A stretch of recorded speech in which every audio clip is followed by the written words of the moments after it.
A desumanização do homem. É esse o tema do vídeo de hoje.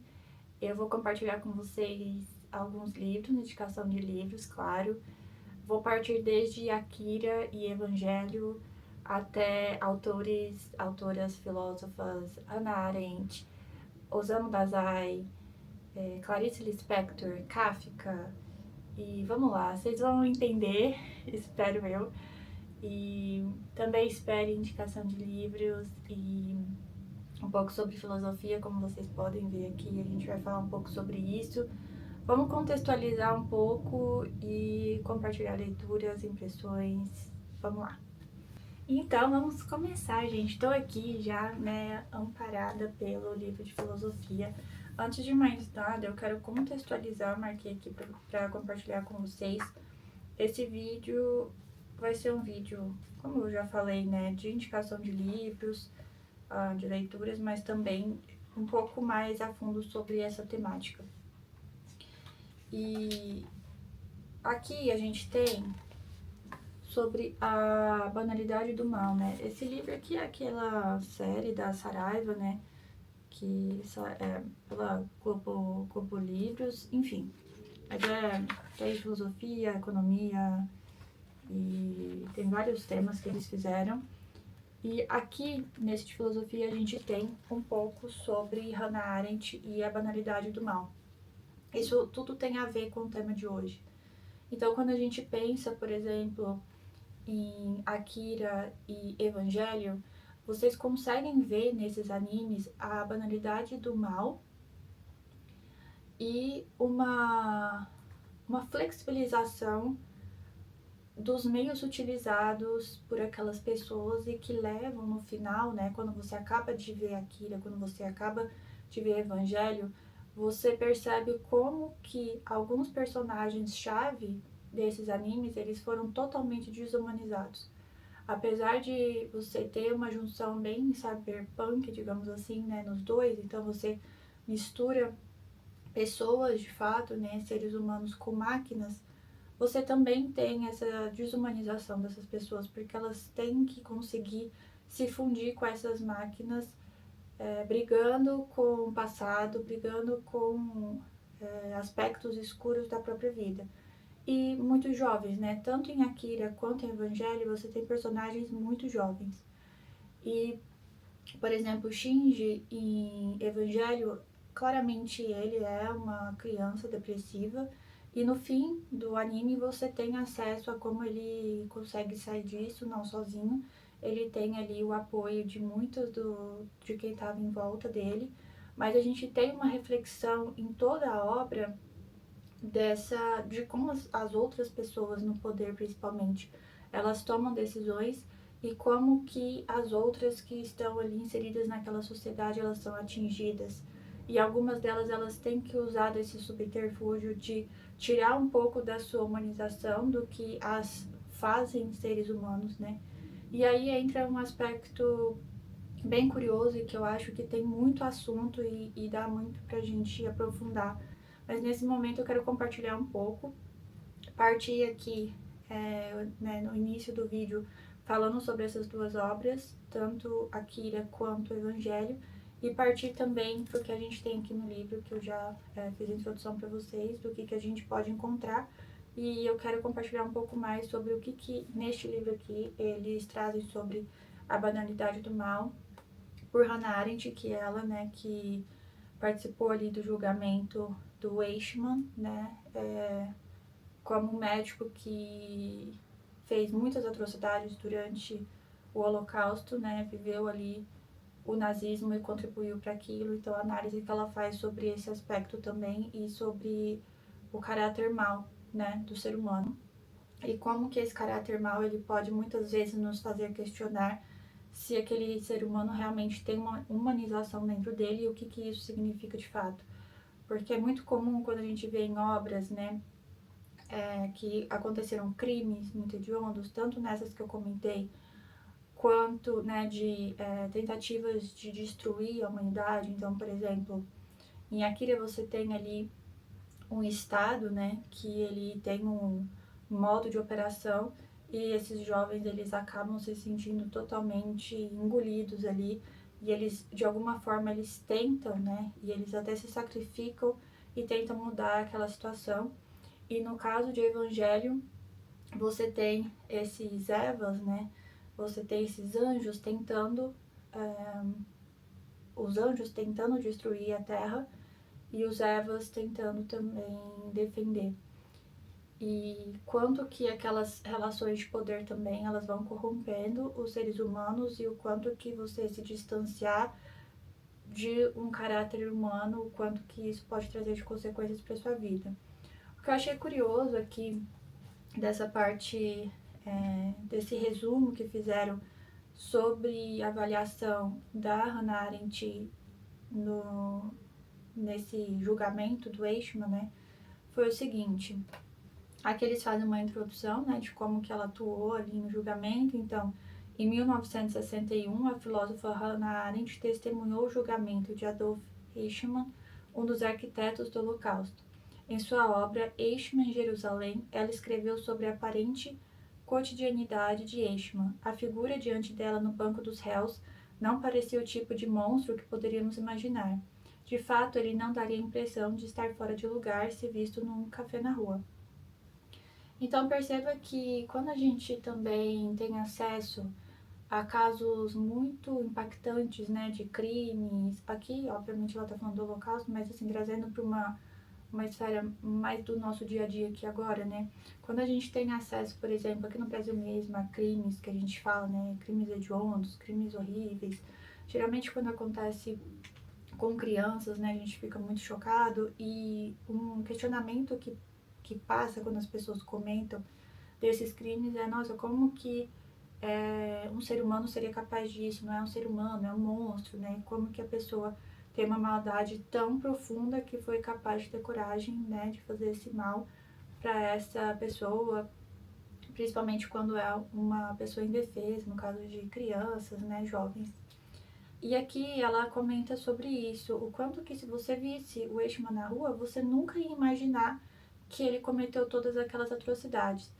E perceba que também que o que seria uma pessoa capaz, né, de cometer tantas atrocidades? É uma pessoa comum? Qualquer um é capaz disso? Ou você realmente precisa tirar totalmente a sua humanidade para cometer isso? Vocês vão ver aqui que eles comentam que a conclusão dela foi que não, que qualquer um de nós poderia sim ser capaz de fazer atrocidades, ainda mais quando você encontra um ambiente propício e até um sistema político ali instaurado propício para você fazer aquilo. E que no caso do Eichmann, ele mais fez isso por uma questão de, estou cumprindo ordens, do que um desejo genuíno dele de fazer a maldade para outras pessoas, mesmo que o que ele fez foi algo absurdamente horrível. E eu vou trazer, né, só adiantando já algumas indicações de livros. Nos próximas indicações são livros que eu já li, eu vou indicar para vocês, mas esse em específico é um que eu vou indicar porque eu também vou ler, que é basicamente esse livro aqui da Hannah Arendt. E vamos lá, aqui num pedaço eles falam sobre a falha de julgamento, né? Então, depois de assistir ao julgamento, Arendt chegou à conclusão de que o mal não provém da malevolência ou do desejo de fazer o mal. Em vez disso, ela sugeriu: as razões pelas quais as pessoas agem de certa maneira é que elas sucumbem a falhas de pensamentos e julgamento. Sistemas políticos opressivos são capazes de tirar vantagem da nossa tendência para tais falhas, possibilitando que pareçam normais certos atos que possivelmente consideraríamos impensáveis.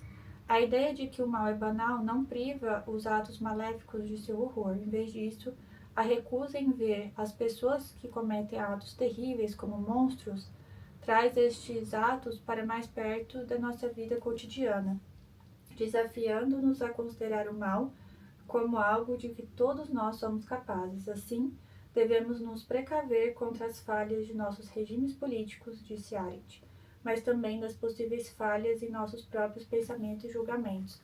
Então, talvez essa parte da humanidade é algo que a gente não tenha como algo natural no nosso dia a dia em qualquer tipo de situação. pode até ser algo que para você ser bom, é algo que você tem que se vigiar mesmo e tomar cuidado, né? Com os próprios pensamentos e julgamentos, porque isso pode te levar a um caminho um pouco perigoso. E aqui eles trazem um contexto também, né? Então aqui a gente está falando da área da ética, né? E uma abordagem mais de existencialismo. E também eles fazem esse contexto num corte histórico. Então, antes disso, a gente tem Santo Agostinho, que escreve que o mal não é uma força, mas surge da ausência da bondade. Então, perceba que quando você não tem bondade é onde o mal nasce. Em 1200, Tomás de Aquino escreve a questão disputada sobre o mal, explorando a ideia do mal como ausência de algo em vez de uma coisa em si. Que tem um pouco a ver também com a ausência da bondade, né? Aqui ele não fala exatamente sobre isso, mas a gente vê de novo a ausência de algo criando espaço para o mal. E depois, né, dessa abordagem aqui da Hannah Arendt, a gente tem o cientista social, em 1971, norte-americano Philip conduz a notória experiência da prisão em Stanford. Essa experiência é muito famosa e na qual estudantes comuns são persuadidos a participar de atos maléficos que normalmente seriam considerados impensáveis tanto por eles quanto por outros. A gente tem uma simulação dessa prisão e ali você vê como que pessoas colocadas em determinadas situações, mesmo que de novo era um teste, era uma experiência, as pessoas se corromperam e se utilizaram de subterfúgios bem baixos umas contra as outras, né? Tudo por conta de um contexto e uma experiência ali pré-definida, as pessoas se deixaram levar mesmo assim. Eu vou deixar aqui alguma imagem dessa experiência para caso vocês quiserem procurar mais. Possivelmente muitos de vocês já conhecem, mas caso alguém não conheça também para enfim, se conhecer mais, né, sobre a experiência para poder ter um pouco mais de contexto aqui do que eles estão falando. Como eu falei para vocês, Hannah Arendt vai ser uma leitura em breve e fica a recomendação. Também tem esse livro aqui que eu comprei na Bienal do Livro, que fala sobre a Hannah Arendt. Esse livro chama-se Hannah Arendt, o declínio da esfera pública, mas aqui tem sim bastante coisa relacionada a esse assunto que eu acabei de compartilhar com vocês. E eles mencionam até o livro, né, o Eichmann em Jerusalém, um relato sobre a banalidade do mal, que eu vou ler também, trazer para vocês. E naquele vídeo que eu vou ler esse livro da Hannah Arendt, eu já tenho esse livro, mas não tá aqui em casa, mas também faço aqui o complemento com este livro aqui que eu comprei na Bienal ano passado, retrasado, e vou usar também de apoio, né? É sempre bom complementar para não deixar a leitura também superficial. O primeiro livro que eu quero indicar sobre a desumanização do homem e falar brevemente por que eu acho que se enquadra aí nesse assunto é um livro que eu peguei na minha escola de japonês, já devolvi, mas vou deixar a imagem aqui para vocês, que é O Incrível Declínio de um Homem, do Osamu Dazai. Já tem vídeo aqui no canal. Todos esses livros que eu vou indicar agora já tem vídeo no canal, vou deixar no box de descrição, caso você ainda não tenha tido a oportunidade de ver. E aquele livro, a gente, assim como o Shinji lá em Evangelho, a gente tem o nosso personagem principal, uma pessoa extremamente depressiva, mas que ele se distancia totalmente do caráter humano dele, ele deixa isso muito claro. Eu falo naquele vídeo coisas que aconteceram no livro específicas que distanciam ele de uma característica humana e como ele para de se importar com as pessoas e ele só espera o fim da vida e como ele se coloca em relação a esses estudos que vão aparecendo de forma totalmente apática, né? E aí eu comento lá mais sobre isso, mas fica a minha recomendação também, O Declínio de um Homem, fala muito sobre isso.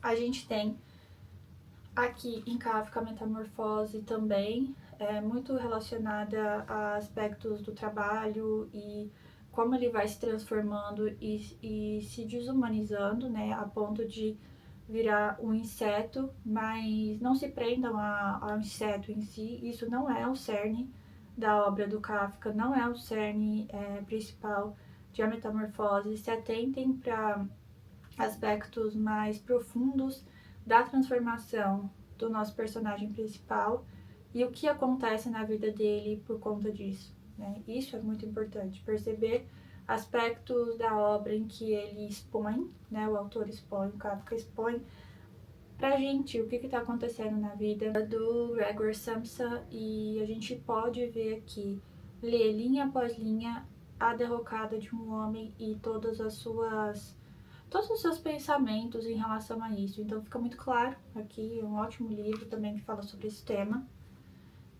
de forma nada, né, velada, que a gente pode perceber isso muito objetivamente. Um livro também recente aqui no canal, que eu quero indicar de novo nessa temática, é o da Clarice Lispector, A Paixão Segundo GH. Aqui também não acho que a questão da barata, né, do inseto, seja o cerne principal. Obviamente que a atitude que ela tem com a barata, isso também nos demonstra que ela estava totalmente desumanizada de si mesma, mas prestem atenção nos aspectos mais profundos, né, da existência da GH, do fato da gente nem saber, né, o nome dela, só sabe as iniciais, o distanciamento que ela tem com certos assuntos da vida dela e ela só conseguir fazer uma relação, por exemplo, do aborto, né, que ela sofreu, ou de aspectos, por exemplo, dela estar sozinha, esse tipo de coisa, com uma barata. Olha o quanto que ela se distanciou de aspectos humanos da própria vida para se conectar com uma barata. E de novo, o cerne aqui não é um inseto em si, mas quão profundo e fundo foi a GH nisso e quanto que ela teve que se distanciar de si mesma e de tudo que estava em volta até ela chegar nesse fundo do poço que ela chegou, mas também de outra forma, né, refletindo sobre a vida, mas de forma nada saudável, digamos assim. Ela realmente passou por um pedaço da vida dela bem doloroso. E a gente tem aqui também o outro e último livro que eu quero indicar para vocês, Uma Pálida Visão dos Montes, do Ishiguro. Quando eu li, gostei muito desse livro aqui. Depois eu participei de um clube de leitura da Japan House. Eles têm um clube de leitura e este livro aqui foi o livro da vez. Logo depois que eu acabei de ler, eles anunciaram que eles iriam ter um clube de leitura sobre esse livro. Gostei muito, abriu muito a minha cabeça para esse livro aqui, principalmente aspectos da guerra no Japão. E, bom, já estudo japonês já tem um tempo e, né, me aprofundo bastante na cultura já tem bastante tempo também, mas ali eles trouxeram bastante detalhes, mais detalhes sobre esse assunto e me fez perceber que aqui a gente também tem um aspecto de desumanização. Então, muitas vezes a gente nem sabe se é realmente a personagem principal que está falando ou se ela se transportou para uma pessoa que já estava morta ou uma pessoa terceira em que ela se via de uma forma distanciada. Ela, ao se transportar em algumas situações, né, se meio que se distanciar dela mesma e enxergar a situação como se fossem outras pessoas fazendo, né, as coisas ali que estavam acontecendo ou tendo os pensamentos que ela está compartilhando, isso nos traz uma percepção que pode ser que tudo aquilo tenha se passado com ela. Ela está falando como se fosse uma terceira pessoa, mas pode ser que não, pode ser que era com ela mesma. Essa é uma teoria, né, que o pessoal compartilhou lá no clube de leitura e que eu achei que faz muito sentido.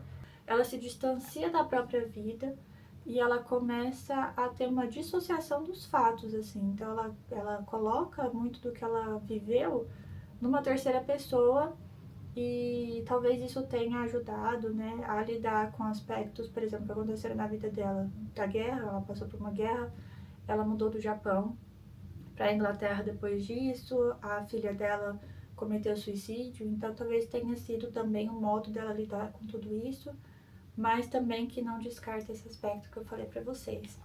Em diferentes graus, né, de diferentes modos, fica a recomendação de leitura para vocês.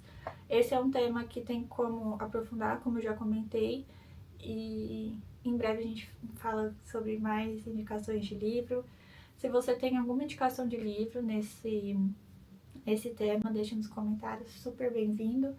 Muito obrigada por ter assistido esse vídeo até aqui e a gente se vê no próximo.